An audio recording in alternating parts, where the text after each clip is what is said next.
പറഞ്ഞറിയിച്ച പാലക്കാടൻ പ്രൗഢിയിലേക്ക് വേനലിൽ വരണ്ടുണങ്ങിയ നെൽപ്പാടങ്ങൾ തീതുപ്പുന്ന മറ്റൊരു അധ്യായം കൂടെ തുറക്കപ്പെടുകയാണ്.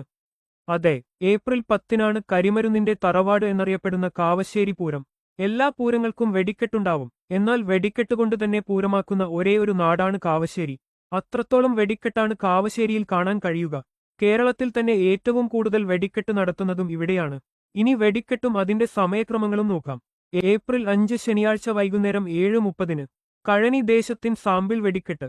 ഏപ്രിൽ 9 ബുധനാഴ്ച വൈകുന്നേരം 9 മണിക്ക് കാവശ്ശേരി ദേശത്തിന്റെ സാമ്പിൾ വെടിക്കെട്ട്. ഏപ്രിൽ 10 വ്യാഴാഴ്ച പൂരം ദിവസം ഉച്ചയ്ക്ക് 3 ദേശക്കാരുടെയും ഗംഭീര പകൽ വെടിക്കെട്ട്. 12:30-നും 1-നും ഇടയിൽ വാവുള്ളിയാപുരം ദേശത്തിന്റെ ഉച്ചീട് വെടിക്കെട്ട്. 1-നും 2-നും ഇടയിൽ കഴനി ദേശത്തിന്റെ ഈട് വെടിക്കെട്ട്. 2-നും 2:30-നും ഇടയിൽ കാവശ്ശേരി ദേശത്തിന്റെ ഈട് വെടിക്കെട്ട്. ഉച്ചയ്ക്കുള്ള ഈ 3 വെടിക്കെട്ടു മാത്രം ക്ഷേത്രത്തിൽ നിന്നും 3 കിലോമീറ്റർ മാറി കഴനി ചുങ്കം എന്ന സ്ഥലത്താണ് നടക്കുക. വൈകുന്നേരം 7 മണിക്ക് പകൽപൂര കമ്മിറ്റിയുടെ വെടിക്കെട്ട്. ഏപ്രിൽ 11 പുലർച്ചെ 2 മണി മുതൽ വാവുള്ളിയാപുരം, കഴനി, കാവശ്ശേരി എന്നീ ദേശങ്ങളുടെ വെടിക്കെട്ട്. പുലർച്ചെയുള്ള വെടിക്കെട്ടിനു ശരിയായിട്ടുള്ള സമയം നിശ്ചയിക്കാൻ കഴിയില്ല. ഓരോ ദേശങ്ങളുടെയും ദേശകുതിരകൾ ആന പന്തലിനു താഴെ എത്തുന്നതുപോലെ ആയിരിക്കും വെടിക്കെട്ട്.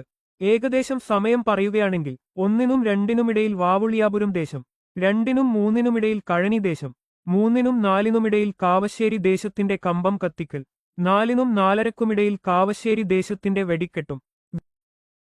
വീഡിയോ ഇഷ്ടമായാൽ വെടിക്കെട്ട് പ്രേമികളായ കൂട്ടുകാർക്ക് കൂടെ ഈ വീഡിയോ ഷെയർ ചെയ്തു കൊടുക്കൂ.